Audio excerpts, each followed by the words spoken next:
At this time, I'd like to welcome everyone to the A Street Revitalization Streetscape Project Open House. My name is Victoria D'Angelo, and I'm the Assistant Administrator for the Community Redevelopment Agency, otherwise known as the CRA.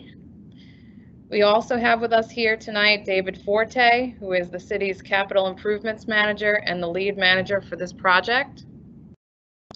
Also joining us virtually is our engineering and design team with Atkins Global. David Haight, the lead transportation planning manager for this project. Jessica Galima, who is the lead transportation engineer, and Alyssa Garcia, who is the landscape architect for this project. Today we're going to look at where we began. We're going to review the vision for this project and go over the final plan for the A Street corridor. For those of you who have provided feedback and helped us shape this plan, we thank you for sharing your ideas. This is a large and it's a complex project that has long-term positive benefits for the residents and businesses along A Street, as well as all those who live and work and play in Pensacola. We have aimed to create a plan that will provide not only a beautiful corridor, but one that is safe and welcoming now and for generations to come. So how did we get here tonight? As many of you know, this is a project that is sponsored by the CRA. Again, that's the Community Redevelopment Agency. So naturally, we started with the city's adopted redevelopment plans.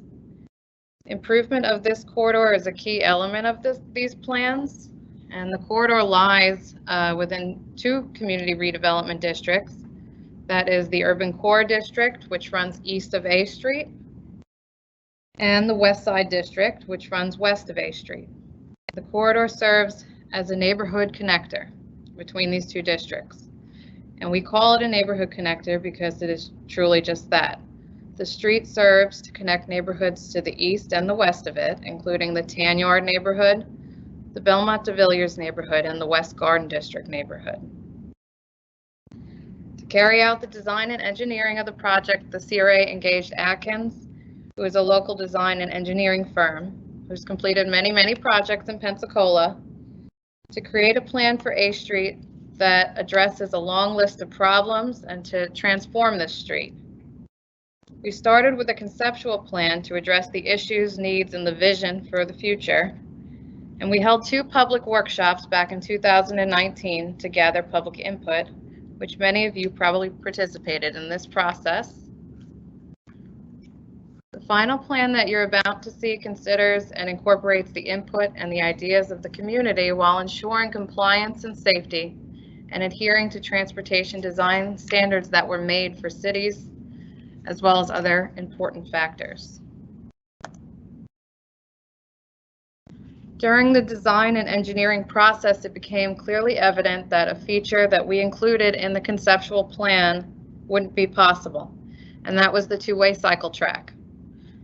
This was not a decision that was taken lightly, so let me go over the reasons which, at the end of the day, they boil down to safety issues.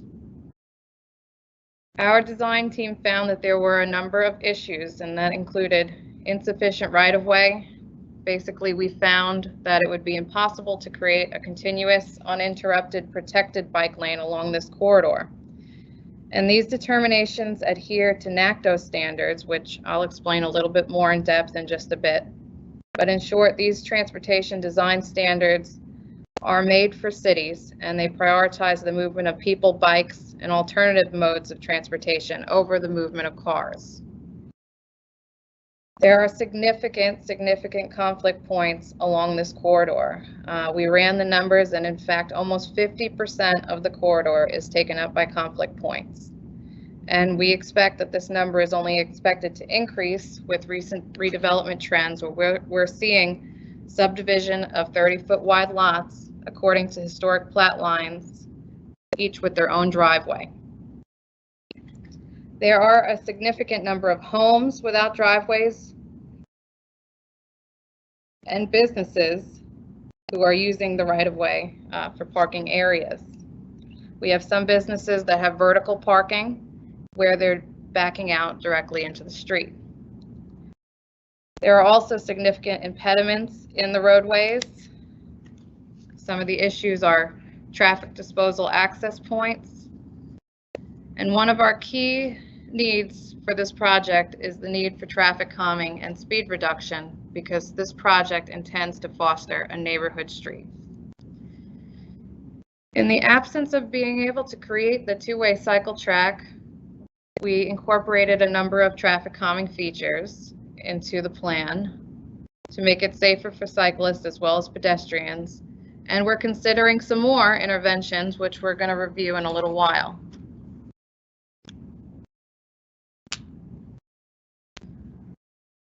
So I talked a little earlier about Nacto Standards, and I just want to give a little bit more background on what this means.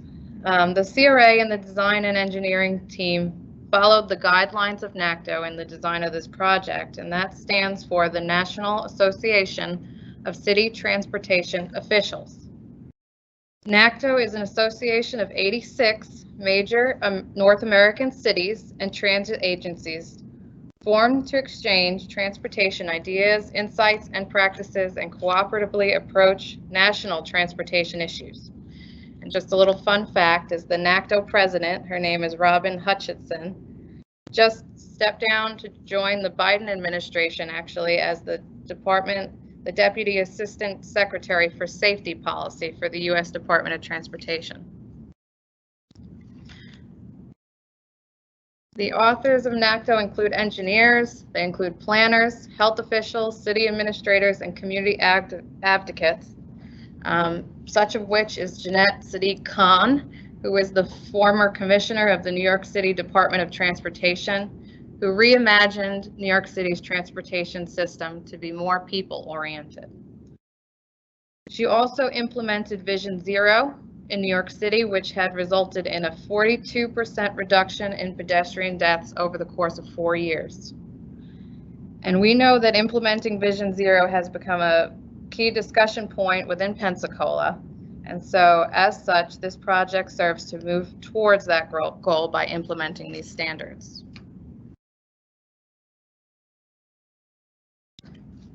The final design features of the A Street plan include decorative sidewalks.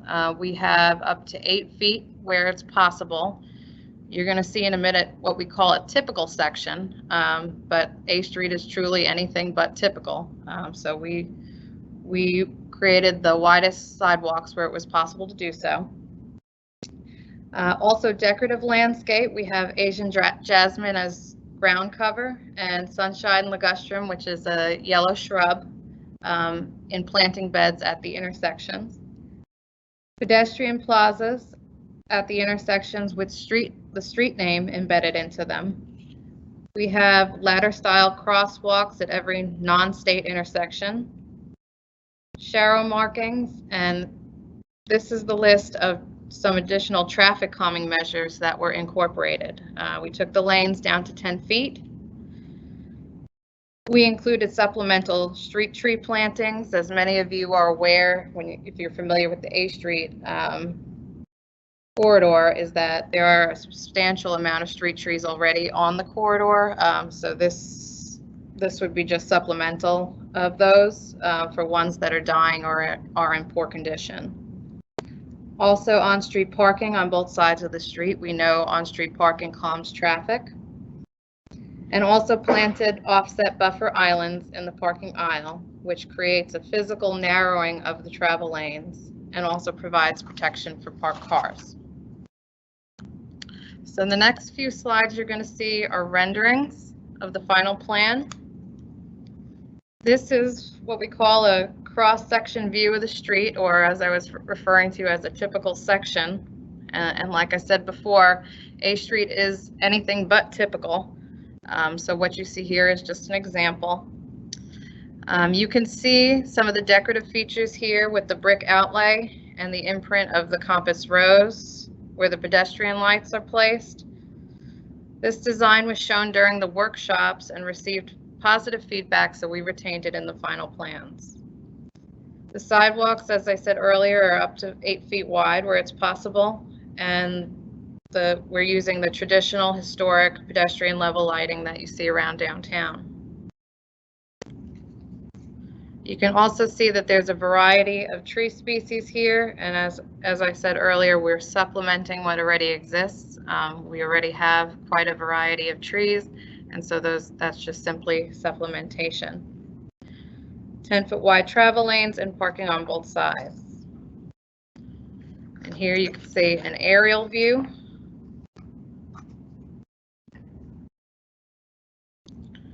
And we're going to switch over. This would be an example of an intersection along the road, which also gives you a sense of some of the traffic calming effects and the features that we have here. At the intersections, you see the ladder style crosswalk, and we call that a ladder style crosswalk because it looks like a ladder. When we get to the potential additional traffic calming interventions, we'll talk a little bit more about this and how some of the ladder style crosswalks may be able to be enhanced. You can also see the offset islands on the parking aisles, along with the parking on both sides. And so these offset islands are very effective in slowing traffic in a similar way as parked cars do, because it provides a physical barrier to the road. You also see a tree close to the travel lane, which provides a visual effect to the drivers, which psychologically tells the driver to slow down. Also in this image, you see the pedestrian plazas, which have the street name embedded into them, along with lighting at each corner, and the planting bed beside them. And here you see the plantings appear kind of green, but the sunshine ligustrum is actually a bright yellow color, so that adds some beautification to the intersections. Here's an example of the landscape palette. Again, we have each of these trees already exist along the corridor, so any additional plantings would be supplemental to what we have out there, or in the event that a tree is dying or is in poor condition, it would be replaced with something of the like variety. You can see on the far bottom the yellowish plant, that is the sunshine ligustrum that I was referring to, that would be at the intersections. And the Asian jasmine on the opposite side would be the primary ground cover that was used.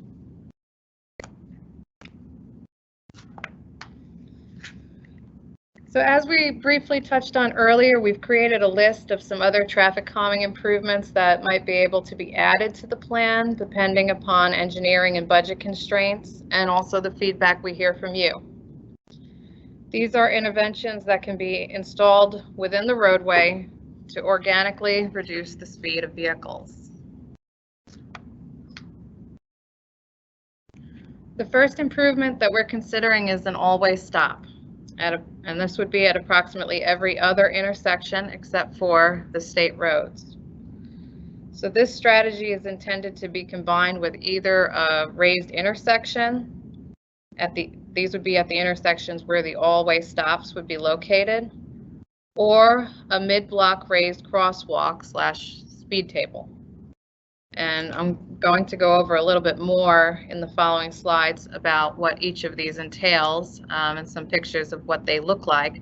But I'm going to also pull up a map right now that shows you the intersections where the all-way stop would potentially be located.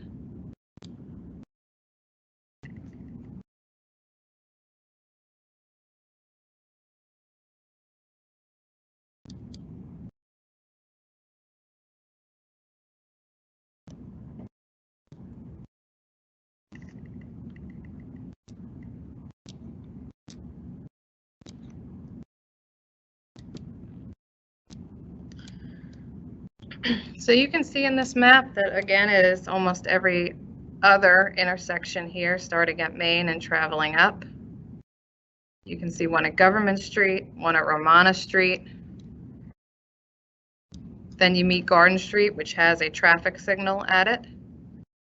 You're going to go up 2 blocks or so, and another intersection, another 4-way stop at Gregory Street, again at Belmont, I'm sorry, I don't think you can see this. I think I have to switch to where you can see this. So bear with me for a second.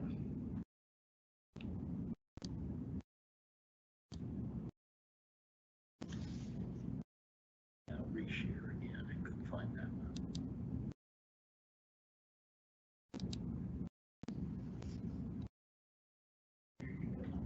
one. Okay, I think everyone can see it now.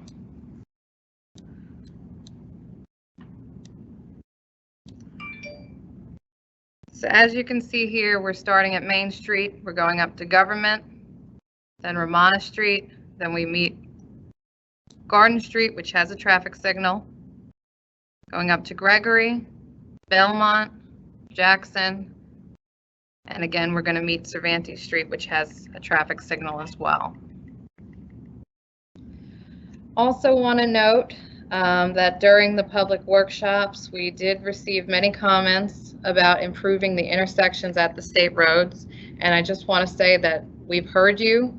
Unfortunately, redesigning state roadways is very complex and it's a long process, and we couldn't incorporate it into this project, but we're thankful that you shared that with us, and we will continue to work with the state to improve these types of roadways within the city.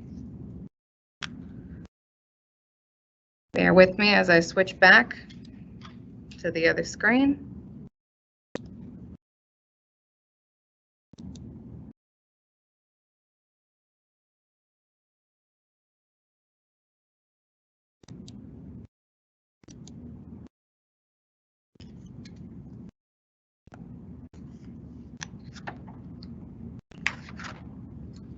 Okay, so as we just talked about, two of the traffic calming interventions that we're looking at incorporating along with those four-way stops would be either a raised intersection or a raised mid-block crosswalk. So this is an example of a raised intersection. And a raised intersection is when the grade of the roadway gradually slopes upward upon approaching the intersection. And you can see in the image that the crosswalk is incorporated into it. The challenges of this type of method is that it can be costly to construct this, and it can also be complex. So there are a host of engineering factors that we need to consider to determine whether or not this would be a feasible option. But we wanted to present this to you for your feedback, so please, at the end of this, please leave us some comments.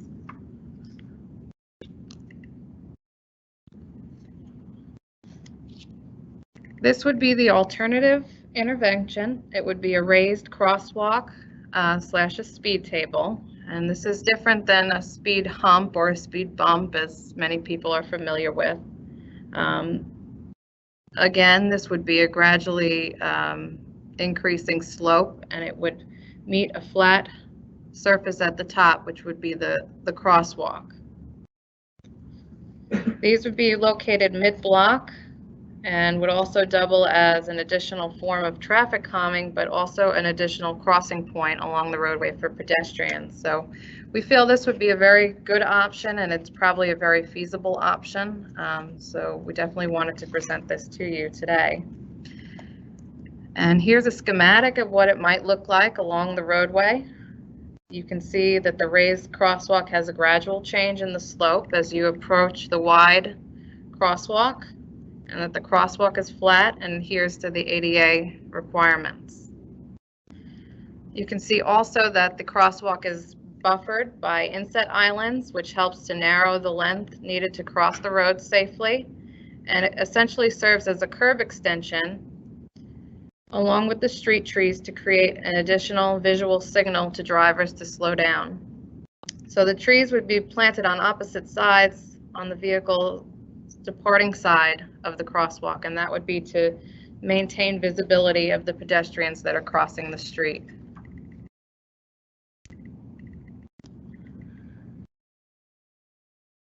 In addition to the all-way stop and either the raised intersection or the raised mid-block crosswalk, we're also considering adding colored parking aisles. And so this strategy provides a visual differentiation between the travel lane and the parking area. And it serves to help to reinforce the narrowing effect of the 10-foot wide travel lane, which in turn signals the driver that this is a slow speed condition, and so they should slow down. We'll need to further assess the material used to construct this application. However, we may be able to look at colored asphalt as an option, potentially in a neutral color. So here's another view of what that might look like. And we do have a local example of something similar to this if you've ever driven down Scenic Highway 98 in Miramar Beach. You can feel how this works. So it does work. It is very effective. One of the comments that we've received from the community over the years is that people don't feel comfortable to park on the streets because of the traffic speeds and the fear of their cars being hit. So we hope to address this concern through the construction of this project by providing these delineated parking lanes with adequate width, and also providing a substantial amount of traffic calming. Because the aim of this project is to connect the two districts again across neighborhoods. We have neighborhoods on either side, and so we want to really hone in on fostering a residential street and transforming the street from what we currently see as a high-speed thoroughfare into a more localized street for residences.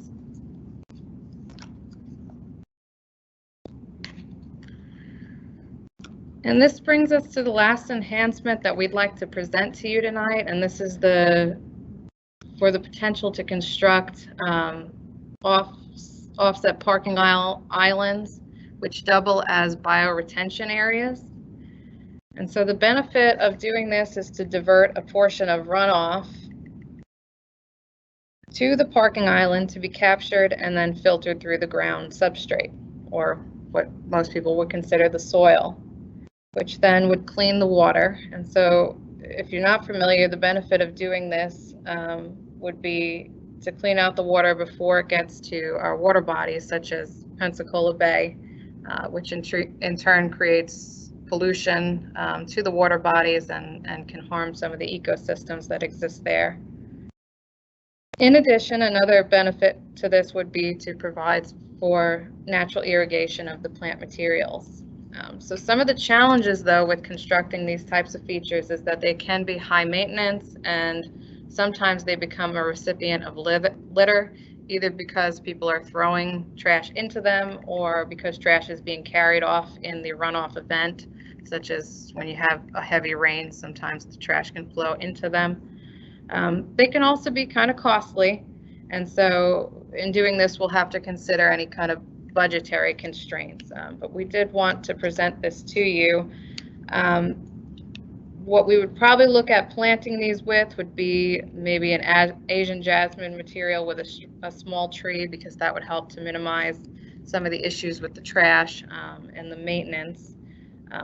And basically what this would look like is, you can see here on the lower right-hand side what we have currently in the plan as the parking island.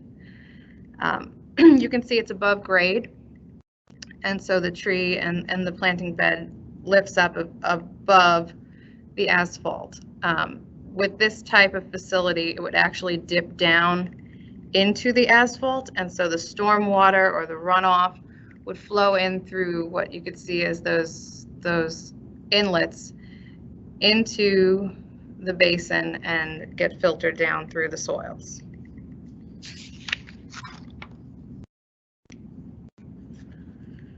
So with that, we'll open it up to question and answer. If you have a question, all that you need to do is just simply type your question into the Q&A bar in the Teams application, and that should be located right at the top of your screen on the right-hand side. You should see a little emblem, and that should open up, and you can share a question with us.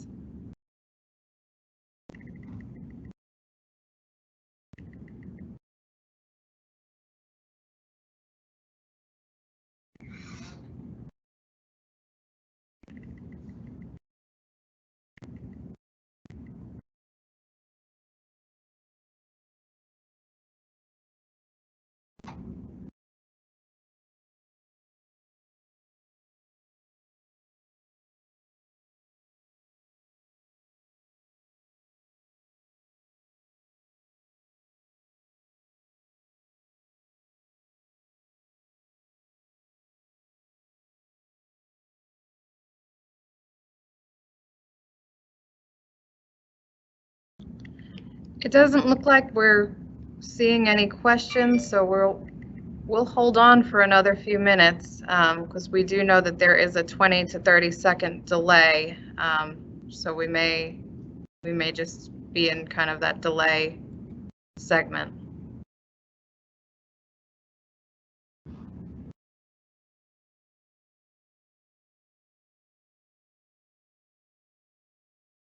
You see something new popping in.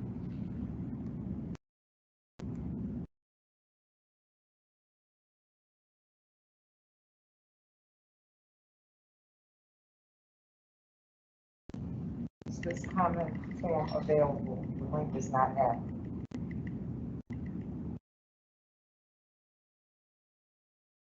If you could reply back on that first question, that the comment form, is the comment form available? Are you referring to the question and answer comment form in this presentation, or are you referring to the comment form on the website?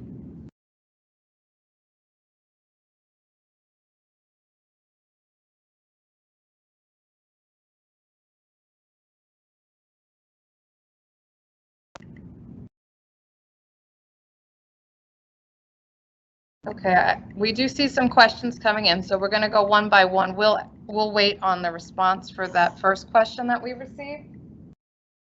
So I'm going to go ahead and just read out the next question.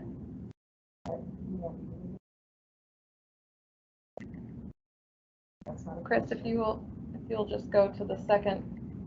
Thank you. You want me to read this up? Okay, this one. Has any consideration been given to extending these improvements north of Cervantes Street? So thank you for that question. No, to my knowledge, there has not been any discussion about extending north of Cervantes Street. Part of the reason for that is that this is a CRA project, and the segments north of Cervantes Street are actually not in a CRA district, so that would need to be a project that was coordinated with the city to extend northward. But thank you for that question. Is there a designated budget amount for this project? This project does have budget available for it.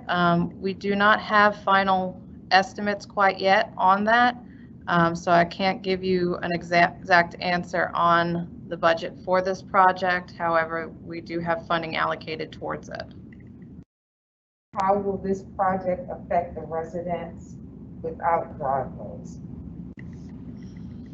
So the question was, how will this project affect the residents without driveways?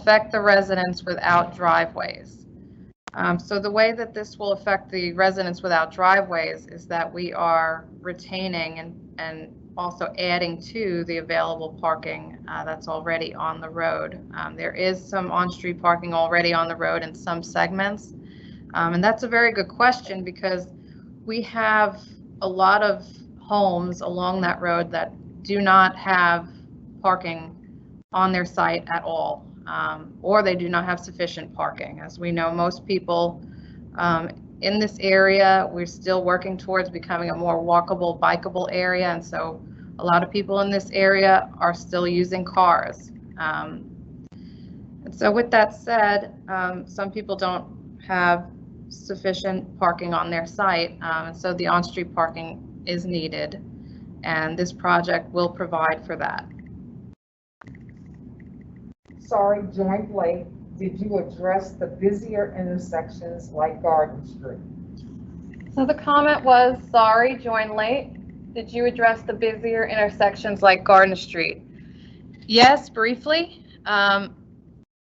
This question, I assume, may be grounded in some of the comments that we got during the initial workshops.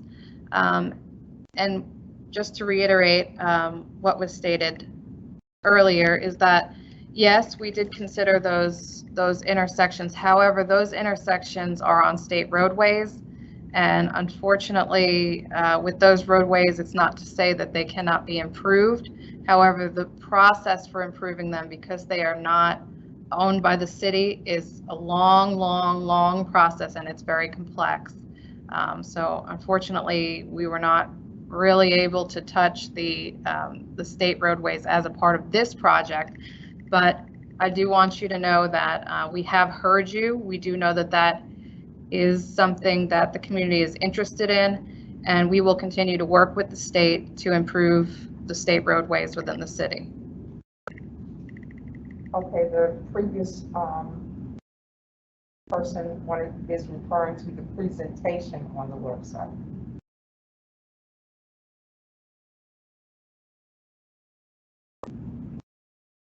Okay, so the comment was that the comment form was not working on the presentation on the website. So I'm assuming that that probably means this presentation that we're in right now.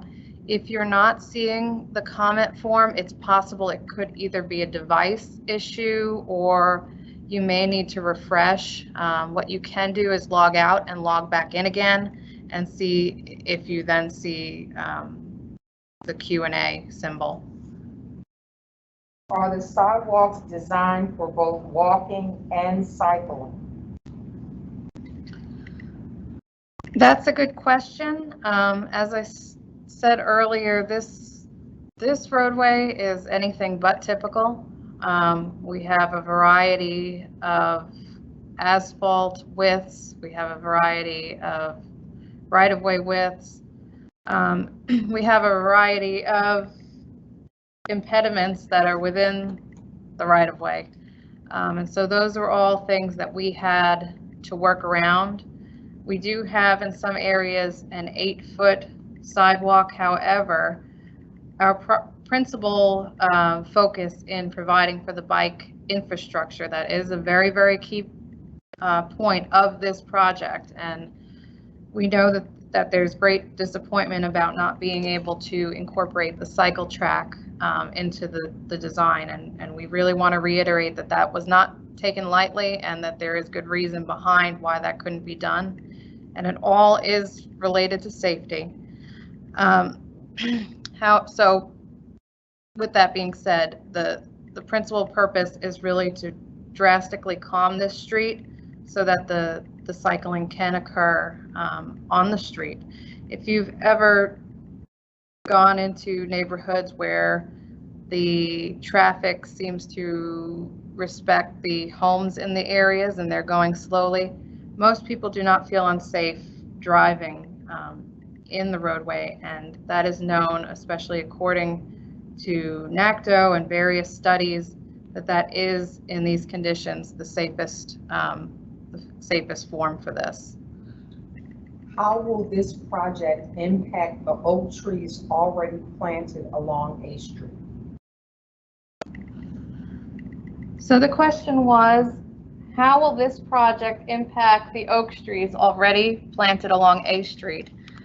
The project won't impact them at all unless they're in a condition where they're dying or they're not doing well, the condition is poor, or we see that they're likely to not survive in the future.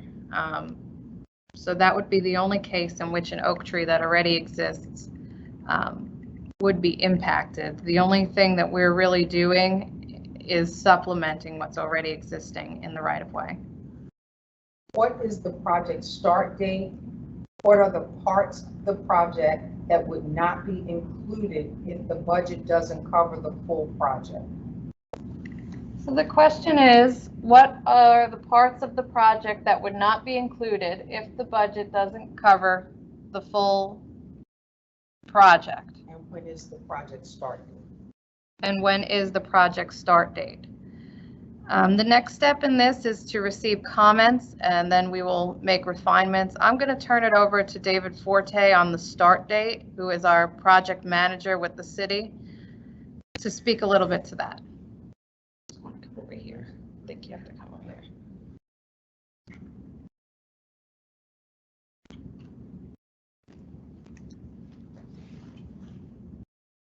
Does it look into the camera? Okay. David Forte, Capital Improvement Projects Manager for the City of Pensacola. Good evening, everyone. And as Victoria just mentioned, we are in the process now of finalizing the design, the plan for the project. As she said, there are a few things that we're still trying to determine as to the best options moving forward, primarily from a traffic calming standpoint. And so we hope to, with this open house, over the next week and a half or so, receive the additional comments that we can get, any comments and questions we can get from the public, and then try to digest them and then incorporate them into the plan as we can accommodate. We will then seek final design plans. I would say in the mid to late March timeframe, we should have final plans completed. We will then proceed with solicitation of a contractor. That typically takes 2 to 3 months to go through that process, to advertise the plans, receive the bids, verify the bids, get the construction contract awarded by both the CRA board as well as, I believe this may also need city council approval as well. I'm not totally sure if that's the case. It may just be the CRA board, but regardless, I would say about 3 to 4 months from today, we should hopefully have a contractor awarded, and then shortly thereafter, we will begin the construction phase. I would say that would put us in the summer. I would say summer of 2021 would be the time frame for a projected start date. And I think there was another question, or there was something there was like a question about what items would be removed should budget not be sufficient. Right. What items would be removed if budget?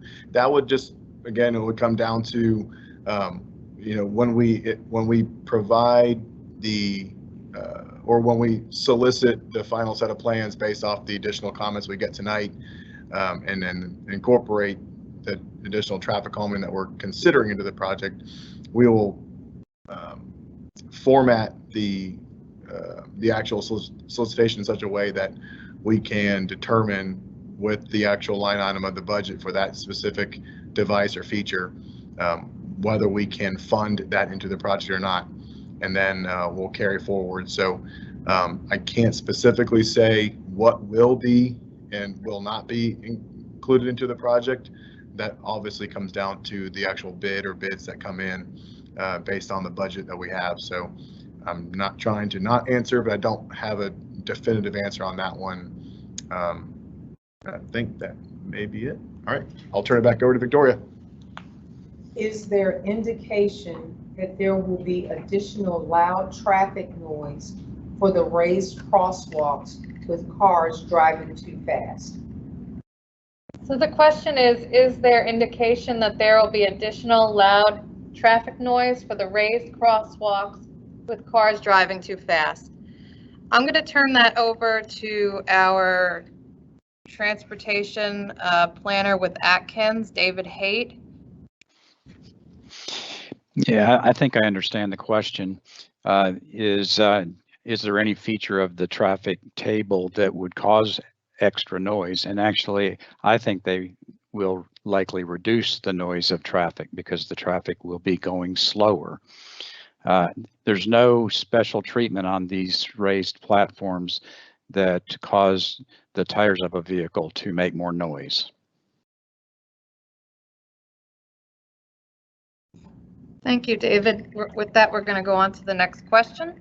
Why not scrap parking on one side of the street and use this area for a dedicated bike lane? So the question was, why not scrap one side of the street, parking on one side of the street, and use this area for a dedicated bike lane? And with that question, we did look at various options for incorporating the bike lane. Unfortunately, there is an extreme variation.